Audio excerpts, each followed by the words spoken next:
Oh, y'all mess with the new bandana. Y'all mess with the bandana on my head. Y'all mess with that. Trying out something new. You feel me? Trying out something new. Anyways, hello. This is Mark Garoya. Welcome back to my channel. For this week's video, I'm gonna be discussing something that may be a little controversial, a little tad bit uncomfortable for my taste and maybe yours as well. Just a tad bit. Just something a little weird. Something I'm not used to. Today I'm going to be discussing the adult film industry, or just porn history, whatever you want to call it, and its history and its recent toxicity towards adult film stars, mainly women. There may be some men, but mainly in this video we're going to be talking about mostly women. I'm going to start off with just a quick, just quick history lesson on erotic films, to where it originated and to where it is now. Just a quick timeline, because I think it's very interesting for me, and when I researched it, I thought it was very interesting to look at. So remember to like, comment, subscribe, and yeah, let's go straight into it. Adult or erotic films has always been here since the invention of the motion picture camera, and its earliest origins resided in Europe, mainly in France. And the earliest adult film at that time was just 7 minutes of a woman strip teasing, just like taking off her clothes, which is nothing compared to what we have today. Adult films were viewed in brothels in the early 20th century, from the 1920s to 1940s, and if you were caught watching them, it could easily result in a prison sentence. The pure act of kissing or having portrayal of an orgasm was very controversial at the time, and it was always criticized, especially in religious groups. However, it was not until the 1960s and 70s in Europe and the United States where adult films were becoming more explicit and grew more of an audience as a result of the sexual revolution in men and women in the 1960s that deemed pornography to be more normalized. In the 1970s, adult theaters and movie booths became more prominent, with each new adult film progressing in quality and market sales, which drew in more people into movie seats. Notable American adult films at the time were Behind the Green Door, The Devil and Miss Jones, The Opening of Misty Beethoven, Debbie Does Dallas, and Andy Warhol's seminal film Blue Movie, which became the first film containing pornography to receive wide theatrical release in the United States.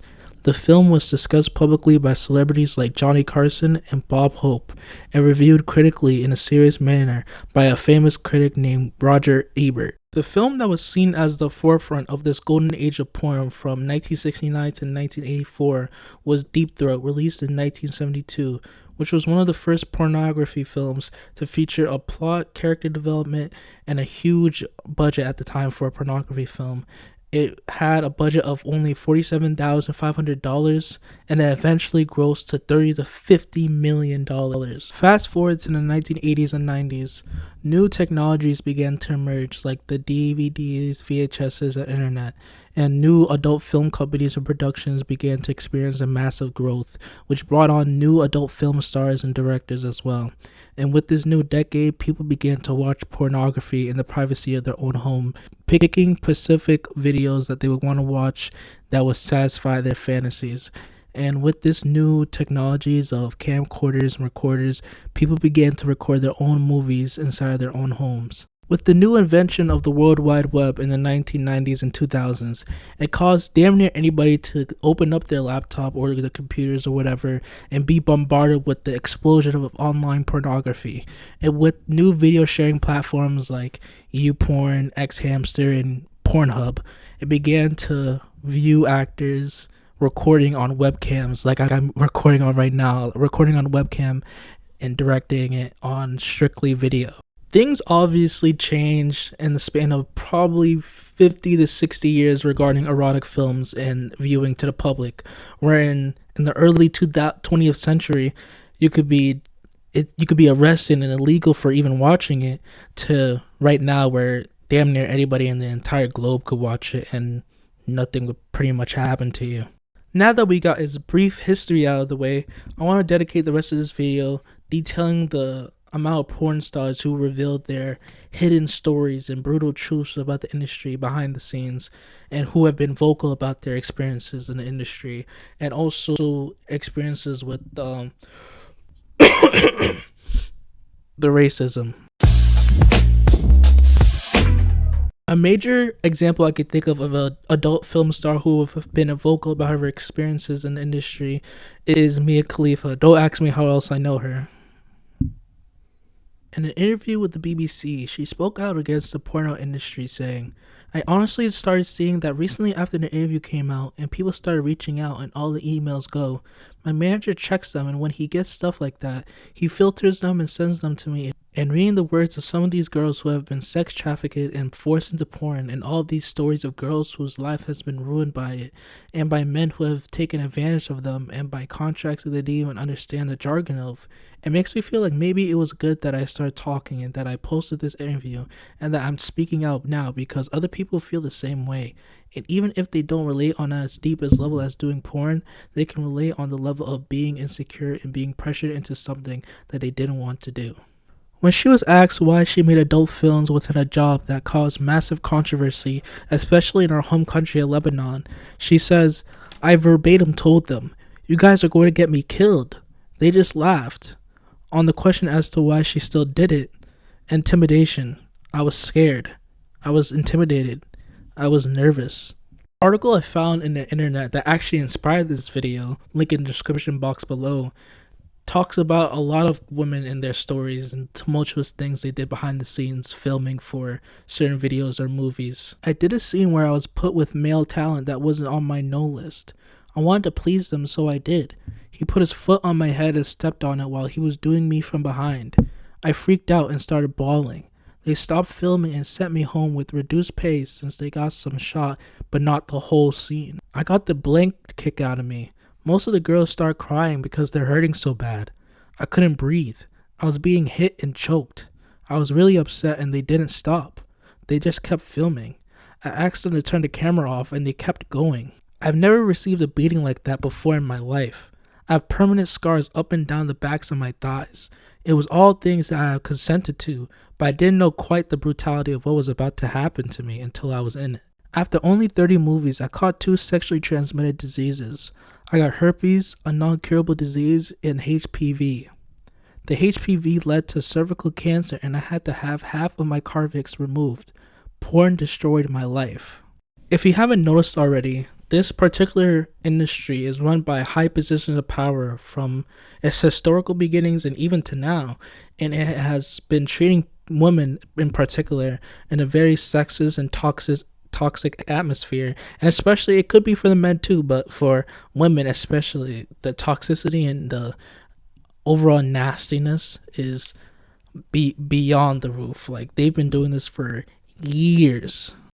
People in that industry who can pick specific types of women who are in high positions of power could pick women who have a certain height, skin color, race, weight, anything they could possibly think about.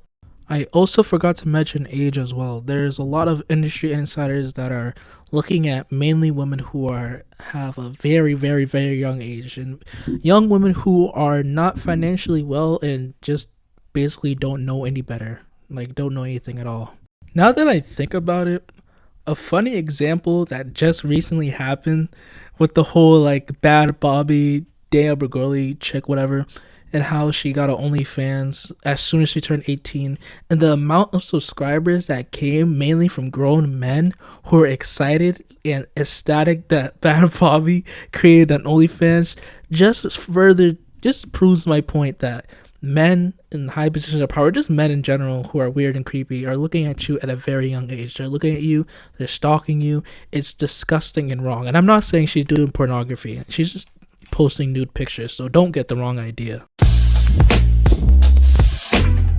One of the final points I want to bring up is just the overt racism that goes on in the porn industry, especially for black women and black men who have racist stereotypes and just racism thrown at them in every nook and cranny to bring in more attention to videos and viewers. It's kind of like shock value. Vanessa Belmud, who was a former performer, details her experience of racism in the industry, saying, my boyfriend grew to hate doing porn because he was constantly told to act more like a thug stereotype. He got passed up many times because he was not dark enough and because he was uncomfortable being rough with women and calling them racist names. He wasn't good at playing into the scary black man persona, so directors went for the guys that could. Black women are largely portrayed as animalistic and hypersexual in these porno vids, and this has been going on, and has been a stereotype for since slavery times. That's a whole different discussion and video. Comment down below if you want me to do a video on it, because it's very, very deep. But yeah, the stereotypical and racist rhetoric can be found in a lot of video titles and pornography videos. And in the most viewed pornography videos are the videos with these racial slurs and hate speech. And while these porno sites may have terms and conditions to eliminate certain racial slurs and hate speech, it's pretty much in every single video that has a black woman or a black man in it. And especially if you pay attention, the N-word, and words like black bitch can be viewed in a lot of videos, and containing, like, if you see a black man performing in front of a black woman, or no, if you saw a black man performing on a white woman, you'll see a lot of N-words in the comments section if you peep those videos. And in regards to the comment sections that spill racist talk and says the N-words on these videos, I wouldn't be surprised if they came from all white people. Just saying. This finally brings me to the end of this video. Thank you so much for watching. I'm sorry if this topic for this week was a little uncomfortable and just a little kind of, I don't know if this will sit well for YouTube, but I value honesty, and you're not gonna find any honesty like this in YouTube. No content creator, no nothing. Nobody is gonna value as much as real talk as I do on this channel. You feel me? So yeah, remember to like, comment, and subscribe for more videos, and I'll see you all next week on Friday at noon. This was Mark Arroyo. Farewell.